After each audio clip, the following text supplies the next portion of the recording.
यह है Darien gap, Colombia और पनामा के बॉर्डर के बीच दुनिया का सबसे खतरनाक एरिया। इस 100 मील के एरिया को क्रॉस करने का मतलब है मौत की घाटी से गुजरना। इसी एरिया की वजह से आज भी नॉर्थ अमेरिका और साउथ अमेरिका किसी भी रोड या रेल नेटवर्क से आपस में कनेक्टेड नहीं है। पूरी ह्यूमन हिस्ट्री में सिर्फ 7 दफा इस पूरे एरिया को किसी भी कार या जीप के जरिए क्रॉस करने की कोशिश की गई है। इतना खतरनाक होने के बावजूद कुछ लोगों के लिए इस एरिया को क्रॉस करना बहुत ही जरूरी है। हर साल हजारों बल्कि लाखों लोग South American countries, specially Colombia, Ecuador और वेनेजुएला से इस एरिया को क्रॉस करके एक अच्छी लाइफ का ड्रीम लिए सेंट्रल और नॉर्थ अमेरिका जाने की कोशिश करते हैं। 2022 में 1 लाख लोगों ने इस डेरियन गैप के थ्रू मैक्सिको और फिर यूनाइटेड स्टेट्स जाने की कोशिश की, लेकिन इन 1 लाख में से कई 100 लोग इस गैप को क्रॉस करते हुए मारे गए। आखिर इस 100 मील के एरिया में ऐसा क्या है कि इसे दुनिया का सबसे खतरनाक एरिया माना जाता है?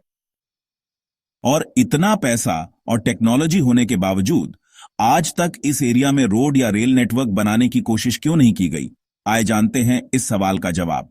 सच ये है कि इस वीडियो में 21वीं सदी में जहां तपते हुए रेगिस्तान में भी state on off the art शहर बनाए गए हैं, वहीं इस छोटे से एरिया में रोड या रेल बनाना इतना मुश्किल क्यों है?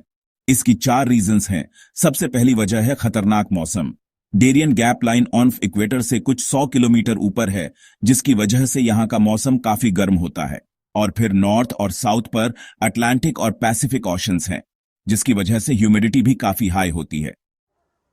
इस सारे एरिया में बहुत ज्यादा घने जंगल हैं और पूरे साल में मतलब करीबन 365 में से 330 दिन यहां बारिश होती है, जिसकी वजह से न सिर्फ यहां पर फ्लैश फ्लड्स बहुत आते हैं, बल्कि पहाड़ों पर भी अक्सर लैंड स्लाइडिंग होती रहती है।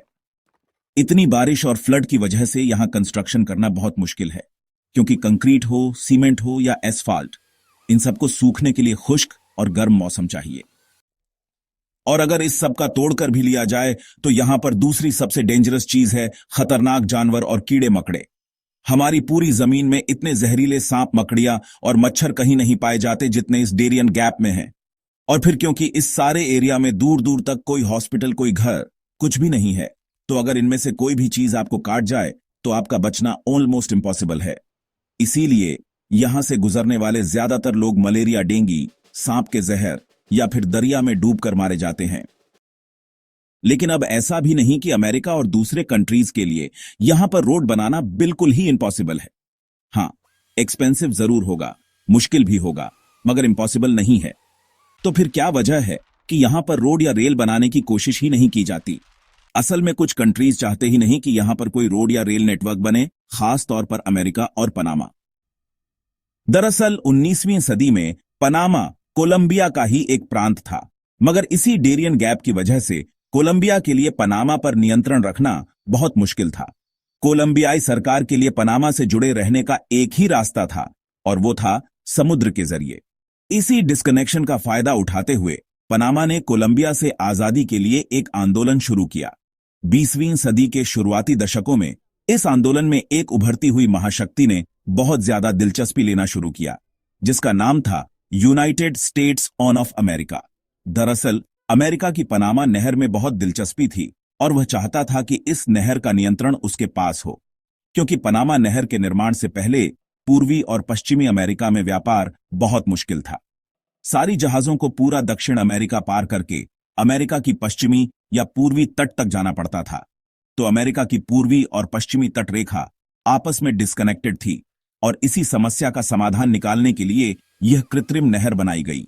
इसके बाद अमेरिका की न सिर्फ व्यापारिक जहाजें बल्कि नौसेना भी अब बहुत ही आसानी से थोड़े दिनों में एक तरफ से दूसरी तरफ जा सकती थी। और उस वक्त यह अवधारणा बहुत महत्वपूर्ण थी कि जो भी पनामा नहर को नियंत्रित करेगा, वह अमेरिका की एक बहुत बड़ी कमजोरी को नियंत्रित करेगा।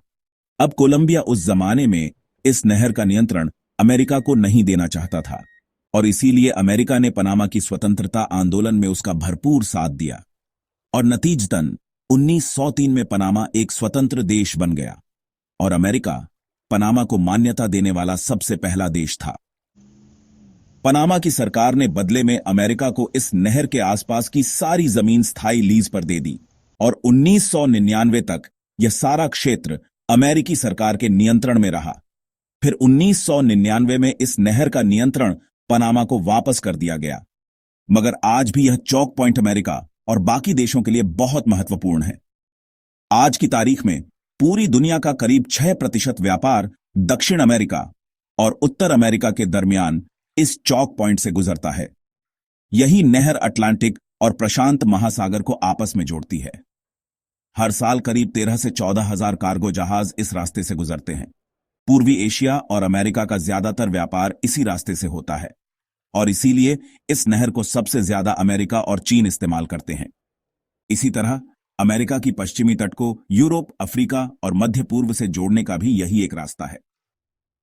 अब अगर वापस डेरियन गैप पर आए तो यह कोलंबिया और पनामा के दरमियान है। वही कोलंबिया जो पिछले कई सालों से टर्नल वायलेंस और इंस्टेबिलिटी का शिकार रहा है और जहां की ड्रग माफिया पूरे साउथ अमेरिका में मशहूर है।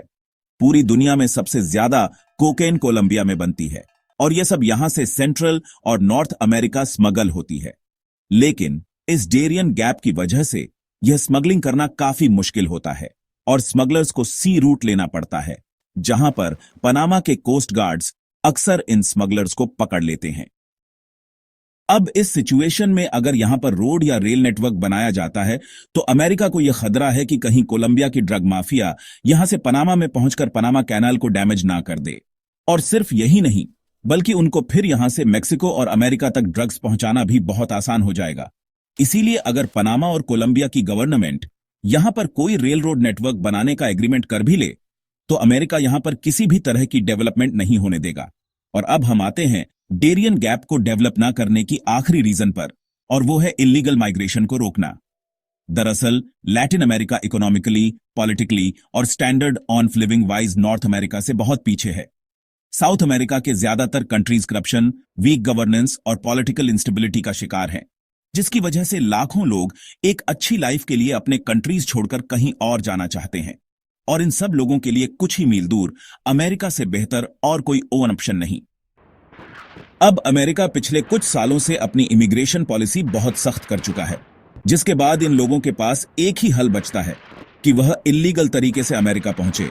लेकिन इसके लिए उन्हें अपनी जान खतरे में डालकर इस डेरियन गैप से गुजरना होगा। हर साल हजारों लोग इसी गैप के थ्रू सेंट्रल अमेरिका और फिर मैक्सिको के थ्रू अमेरिका में एंटर होते हैं। लेकिन इस सारे रास्ते में सबसे बड़ी रुकावट सिर्फ और सिर्फ ये डेरियन गैप है। डेंगू, मलेरिया, जहरीले सांप, लैंडस्लाइडिंग, फ्लड, डाकू। 10 दिन के इस सफर में आपको इन सब चीजों से गुजरना पड़ता है। और बदकिस्मती की बात यह है कि इतने खतरनाक रास्ते के बावजूद हर साल इस गैप को क्रॉस करने वालों के नंबर्स में मुसलसल इजाफा होता जा रहा है। गरीबी और भूख से तंग लोगों के पास और कोई चॉइस बचती ही नहीं। कितने ही लोग इस सफर में मारे जाते हैं और जो बच भी जाते हैं उनमें से ज्यादातर साइकोलॉजिकली डैमेज हो चुके होते हैं। भूख भी इंसान से क्या क्या करवा देती है। इन्हीं गरीब लोगों को अमेरिका तक पहुंचने से रोकने के लिए इस डेरियन गैप में कोई रेल रोड नेटवर्क नहीं बनाया जाता और शायद आगे आने वाले कई सालों में ऐसा ही रहेगा। साउथ अमेरिका और नॉर्थ अमेरिका में इतना डिफरेंस क्यों है? जहां एक दुनिया की नंबर 1 इकोनॉमी है, वहीं बाकी कंट्रीज गरीबी और भूख के दलदल में क्यों धंसे हुए हैं? वीडियो अच्छी लगी है तो चैनल को जरूर सब्सक्राइब कर लें, बिकॉज आपके लिए तो शायद ये छोटी सी चीज हो, मगर हमें इससे बहुत मोटिवेशन मिलती है। मिलते हैं नेक्स्ट वीडियो में एक और इंटरेस्टिंग टॉपिक के साथ। अपना ख्याल रखें। बाय।